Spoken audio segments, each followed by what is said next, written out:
Breathing skills are probably what you know or have heard of, or the woman has heard of. If you haven't, then you're in for a surprise. And if you have, then you get to compare what you've learned in other systems to what Birthing Better families discovered about breathing. Because these skills developed in the early 1970s, most of us in the United States were using Lamaze or Bradley breathing. The Lamaze breathing was unsustainable. And that's one of the reasons why the fathers and mothers who developed Birthing Better required the breathing skills to be adaptable, adjustable, and sustainable. There's nothing worse than being told, breathe like this, and then you find yourself in the middle of the activity you're doing, and the breathing doesn't work. And then you don't have any recourse because you don't know how to adapt or adjust it, or the breathing isn't suited, but it's supposed to be suited. So breathing has to work. I mean, you're always breathing in or breathing out.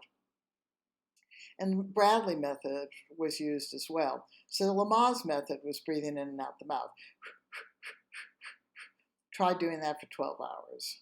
Even if it's every 3 minutes for a minute for 12 hours, you can't. You hyperventilate. You end up breathing into a paper bag, which doesn't make you feel any better anyway.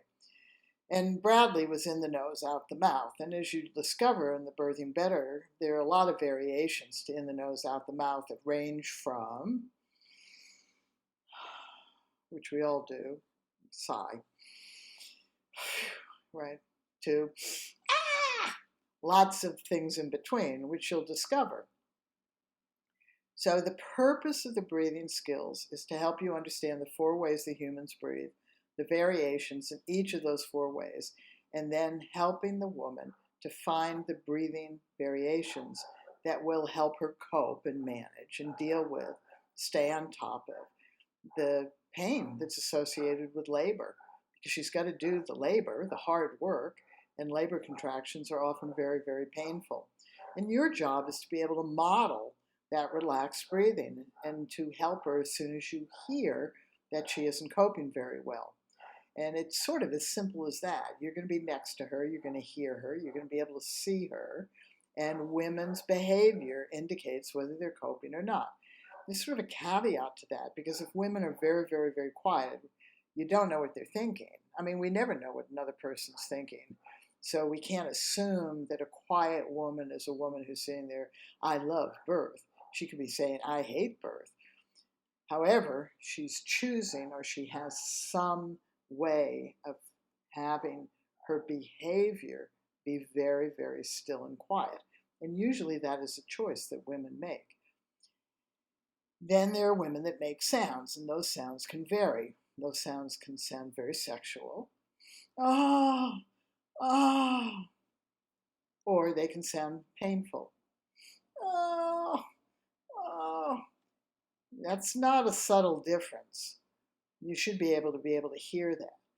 If she's sounding as though she's having sex, she still might need help controlling and managing her responses better, which is where you model the patterns or the variations that you've discovered by working together, which is more likely to be or oh, oh. Because once women start to get out of control and it reflects in their breathing, then it's harder to get them back in control. So you want to be attentive and help right away. So in this lesson, you're going to have 2 PDFs. One is that's going to help you understand the 4 ways that we breathe. The other is going to help her direct her breathing. And this is a life skill that you can use. If you feel pain in some part of your body, then you can breathe into that pain, expand it, and breathe out and soften it. You don't always know whether the pain is going to respond better to the expansion of it or to the relaxation of it. However, when a baby is coming through a pelvis, and if that object is big, as you understood in the body skills, then that baby puts pressure on the inside, and that can pinch the nerves and cause discomfort in the hips, discomfort in the back, discomfort in the pubic bone, discomfort, discomfort, discomfort. So if a woman then breathes in and expand, and you can feel that in your own body, so you breathe into your pelvis, expand, then sometimes just making space for that big object helps reduce some of the discomfort. You're also going to have what's called birth journey in here, which is me doing labor contractions, and explaining both from the woman's viewpoint and your viewpoint what you're hearing and when to respond and when it's okay to just keep listening. So you should practice that quite a bit, because if you haven't been in a lot of births, or if the last birth that ended up as cesarean was a labor, the woman was out of control and her breathing was out of control and reflected that, then you're going to want to listen to that so that you can hear it quickly enough and start to help.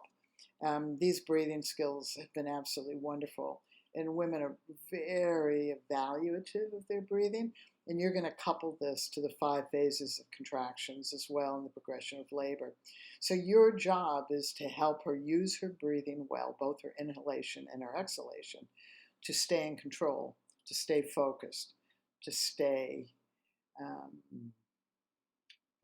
stay in control, and to allow the process to occur in her body and to not be reactive to what people do to and around her.